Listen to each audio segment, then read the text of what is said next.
Okay, I got my wheel off. That bearing feels and sounds good. This side over here. Can you hear that? Here, let me give you a little. Put the microphone a little bit closer.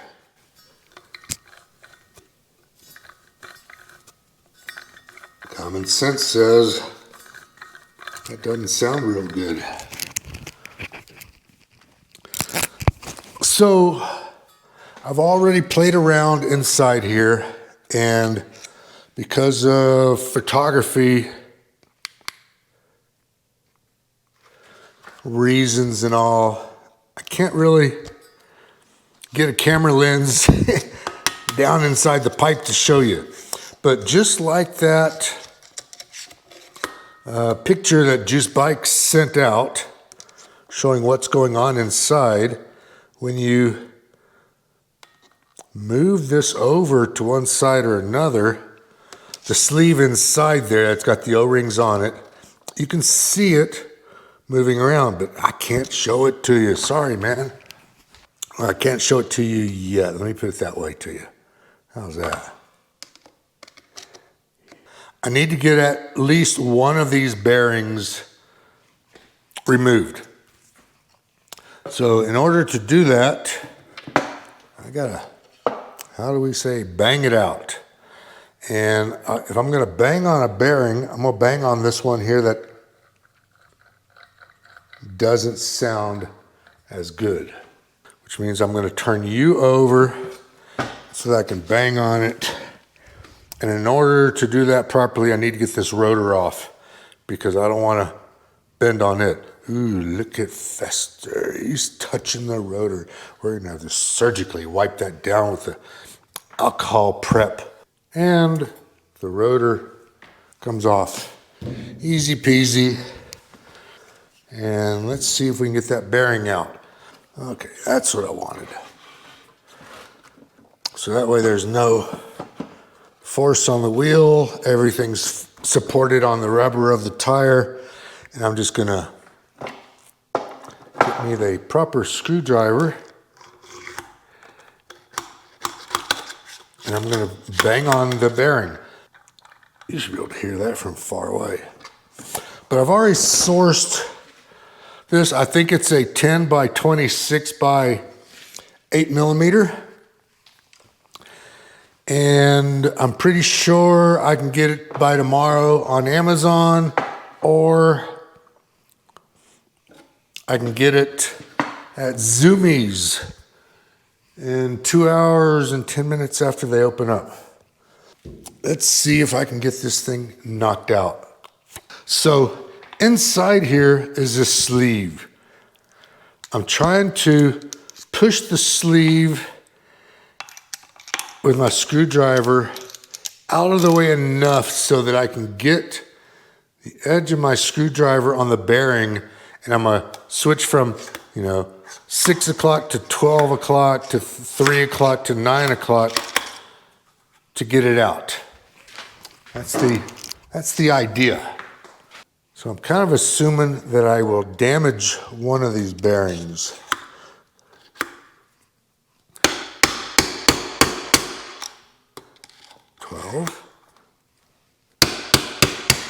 Ooh, that felt. There it comes. You can see it releasing. Look at that right there. That's all it is. I may not have even damaged it, but I'm probably going to replace it anyways. All right, so now you can see right there. Oh yeah, I've damaged it. It's making a lot of noise now. So I'm definitely going to need one new bearing. But let's finish tapping it out. Tap it out, tap it in.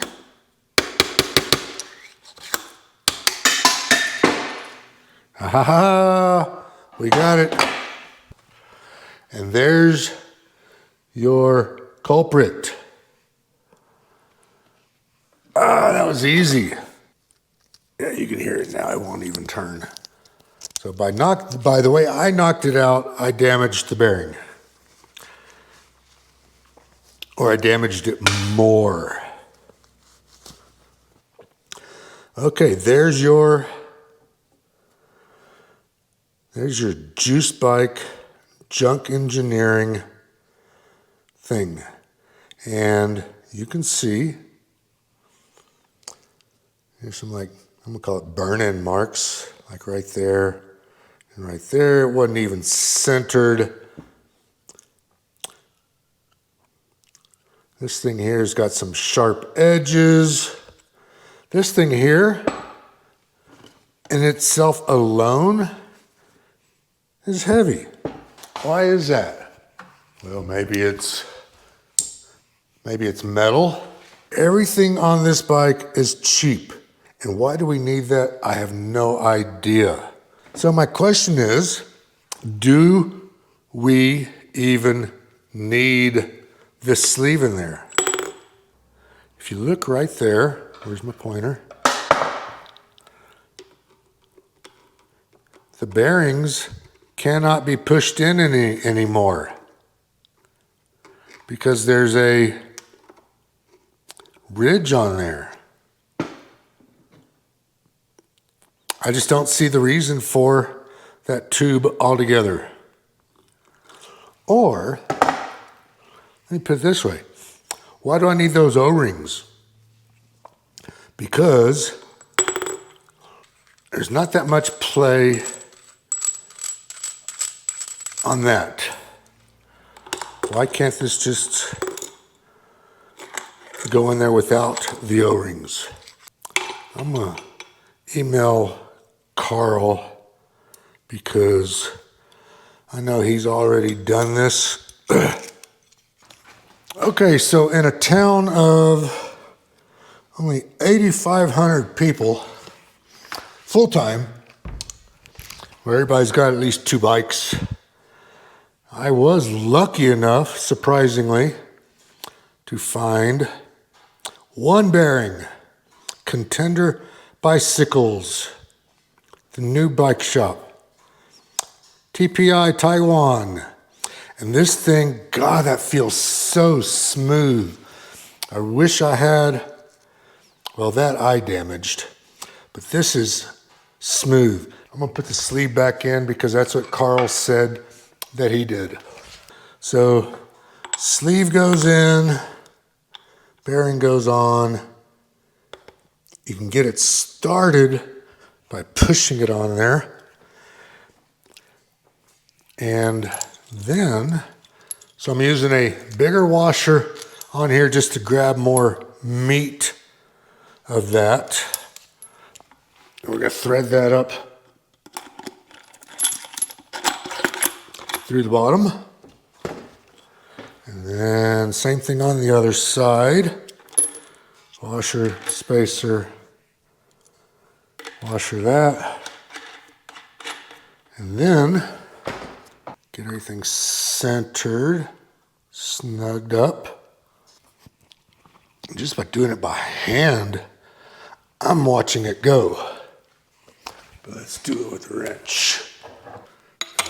Lock that side there.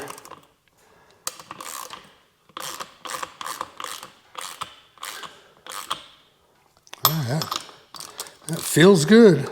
It's in.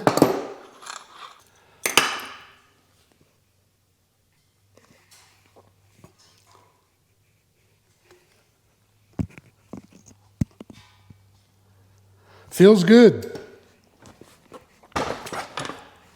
Where'd my rotor go? Where'd my rotor go? It's got some nice burn marks on there from where I went metal to metal.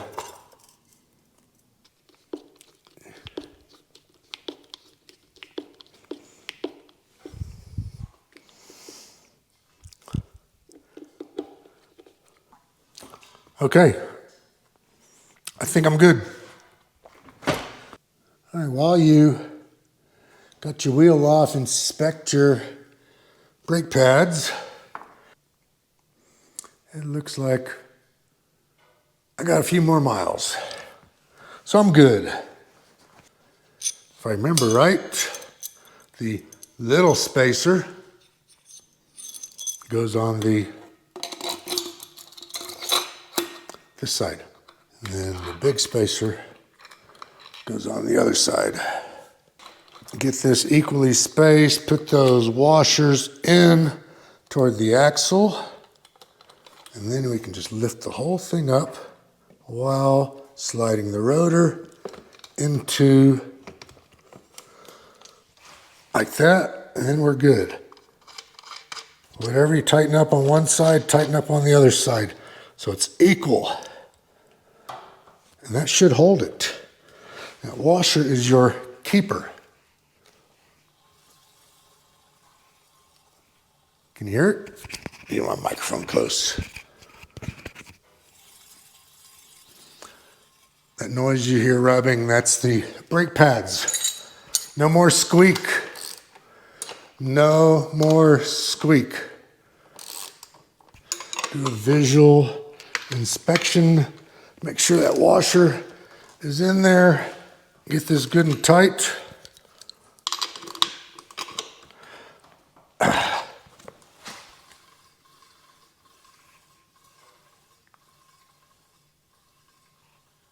And it spins good. That's all there is to it. No more squeak. And then take your O-rings and flip off TOGA HARRIS. Engineer my ass. Wasn't a very good Olympian either. For those of y'all that are new, that don't know about the lift bike holder rack that I use, there will be a link in the upper corner where the links go to show you how this all comes together. Basically, you just need some rope, webbing, whatever you use to tie shit up with, and a ladder, A-frame ladder. We're good to ride. All right, man. I hope this helped you. Whatever you do, do not buy junk from Juiced. All right, man. That's it. I'm out of here. See ya.